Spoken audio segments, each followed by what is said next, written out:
अब हम बुरे हालात को आपको रो के तो बता नहीं सकते, जाहिर है कोशिश करते हैं एक लाइटर वे में। आप चाहे आपके कमेंट्स नेगेटिव हों या पॉजिटिव हों, हमारे लिए समझ लें कि हमारा वीडियो का मकसद पूरा हो गया। तू समझा? हाँ।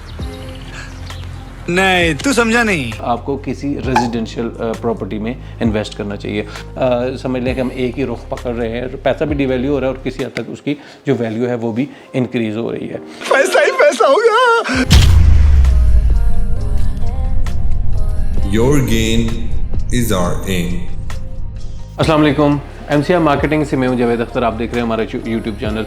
हमारी पिछली वीडियो से शुरू करेंगे। पिछली वीडियो हमने एक अपलोड की थी जिसमें बताया था कि भाई आजकल क्या हालात चल रहे हैं, क्या इन्वेस्टर क्या सोच रहे हैं और डीलर्स क्या सोच रहे हैं। उस पर कॉमेंट्स भी आए, अच्छे भी आए, बुरे भी आए। तो कोई फर्दर इन चीज़ों को डिस्कस करते हुए चलते हैं, फिर हम मेन टॉपिक की तरफ आएंगे। तो चलिए शुरू करते हैं। तो सबसे पहली बात यह है कि किसी चीज़ को एक अच्छे वे में कन्वे करना या मुख्तलिफ तरीक़ों से कन्वे करना, ये हमारा तरीक़ाकार है जिसको हम फॉलो करते भी हैं, फॉलो करते भी रहेंगे।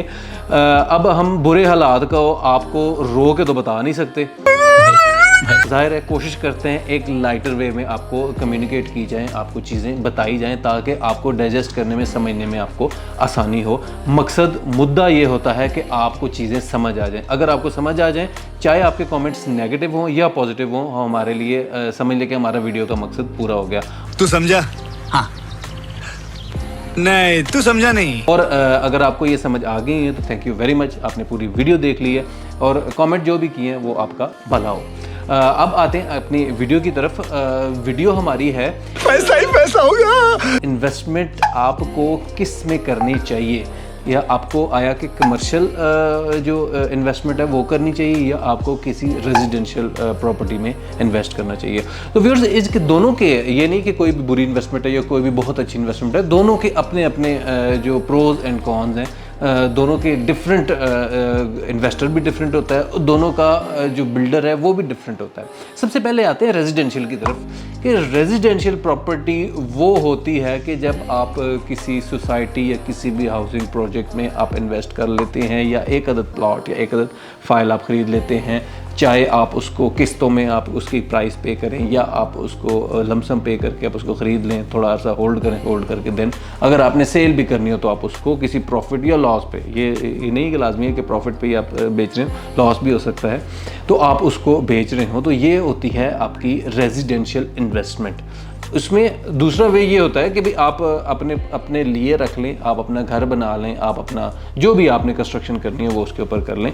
मगर ये है कि ये आती जो है ना इनिशियली इन्वेस्टमेंट में ही आती है कि आपने लेके कुछ अर्सा होल्ड करके फिर उसके बाद उसका जो भी आपने डिस्पोज ऑफ करना हो या आपने अपने लिए रखना हो तो वो आपने रख लिया। ये होती है डोमेस्टिक या आपकी रेजिडेंशियल इन्वेस्टमेंट। अब इस रेजिडेंशियल इन्वेस्टमेंट के लिए जो कोर इन्वेस्टमेंट है, यानी कि जो पैसा है वो कितना चाहिए होता है। पैसा अगर रेजिडेंशियल इन्वेस्टमेंट में आए तो ये थोड़ा सा कंपैरेटिवली अगर हम दूसरी साइड को देखें, जो कमर्शियल इन्वेस्टमेंट है अगर उसकी तरफ देखें तो ये थोड़ा सा कम पैसे वाली इन्वेस्टमेंट होती है, थोड़े से कम पैसों वाली। इसीलिए जितना भी हमारा मुतवस्सित तबका है, जितना भी हमारा जो मिडिल क्लास लोग हैं, जो भी अपनी सेविंग्स में से जो इन्वेस्टमेंट करना चाहते हैं या जो भी करते हैं, तो उनके लिए रिकमेंडेड भी ये होता है और वो लोग ही ज़्यादातर जो प्लॉट्स या फाइल्स की इन्वेस्टमेंट वाली साइड पे जाते हैं, क्योंकि जो कमर्शियल इन्वेस्टमेंट है वो कंपैरेटिवली महंगी होती है। अब इसका टाइम ड्यूरेशन, इसकी मैच्योरिटी का टाइम ड्यूरेशन क्या होता है व्यूअर्स? कोई भी प्रोजेक्ट जब आता है तो अगर देखें तो वो मिनिमम भी अगर देखें तो उसकी 2 से 3 साल या 4 साल या समटाइम होता है 5 साल तक की भी उसकी इंस्टॉलमेंट पीरियड होता है। ये इंस्टॉलमेंट पीरियड क्यों दिया जाता है, इसके पीछे भी एक लॉजिक होती है। इंस्टॉलमेंट पीरियड इस वजह से दिया जाता है कि आपने डाउन पेमेंट करके कोई चीज़ ले ली, आप अपनी अर्निंग में से साथ साथ उसकी जो इंस्टॉलमेंट है वो पे करते जाएं और इसी तरह से उस इंस्टॉलमेंट से जो इकट्ठा पैसा होता है, जो पैसा जमा हो रहा होता है सोसाइटी के पास, वो साथ साथ अपनी डेवलपमेंट करती रहती है। यानी कि कोई भी आपकी जो डोमेस्टिक इन्वेस्टमेंट है वो तकरीबन 3 से 4 साल का अर्सा लेती है फुल मैच्योर होने में। इन बिटवीन अगर आप सेल करते हैं तो आपको शायद प्रॉफिट रेशो वो उसकी सोसाइटी की डेवलपमेंट के हिसाब से आपको कम या ज़्यादा हो सकती है, बट आपकी कोई भी जो कमर्शियल इन्वेस्टमेंट है, सॉरी जो आपकी जो डोमेस्टिक इन्वेस्टमेंट है, जो आपकी रेजिडेंशियल इन्वेस्टमेंट है, वो आपकी 3 से 4 साल लेती है फुली मैच्योर होने में। अब आते हैं कमर्शियल इन्वेस्टमेंट। कमर्शियल इन्वेस्टमेंट क्या होती है?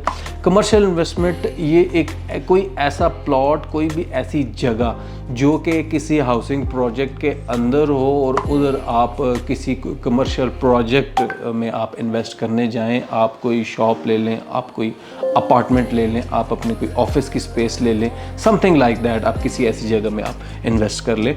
जो जहाँ तक इन्वेस्टमेंट की बात है, इन्वेस्टमेंट इसमें कितनी चाहिए होती है ये तो प्रोजेक्ट टू प्रोजेक्ट वेरी करता है, मगर अगर हम इसका एप्पल टू एप्पल कंपैरिजन करें जो रेजिडेंशियल इन्वेस्टमेंट है उसके साथ, तो ये कंपैरेटिवली थोड़ी सी एक्सपेंसिव इन्वेस्टमेंट होती है, क्योंकि ऑलरेडी जो कमर्शियल इन्वेस्टमेंट या कमर्शियल प्रोजेक्ट हमेशा उस जगह पे लॉन्च होता है जो कि जगह ऑलरेडी डेवलप हो चुकी होती है। जो रेजिडेंशियल है वो आपने बिफोर डेवलपमेंट आपने इन्वेस्ट करना होता है, जबकि जो कमर्शियल इन्वेस्टमेंट है ये आपके डेवलप्ड एरिया में प्रोजेक्ट लॉन्च किए जाते हैं, इधर बनाए जाते हैं, तो ये काफ़ी एक्सपेंसिव होते हैं, लिमिटेड होते हैं, कोई इतने ज़्यादा कोई बहुत बड़ी तादाद में नहीं होते। अब ये तो हो गया इसका पैसों का कंपैरिजन। अब आते हैं इसका टाइम ड्यूरेशन।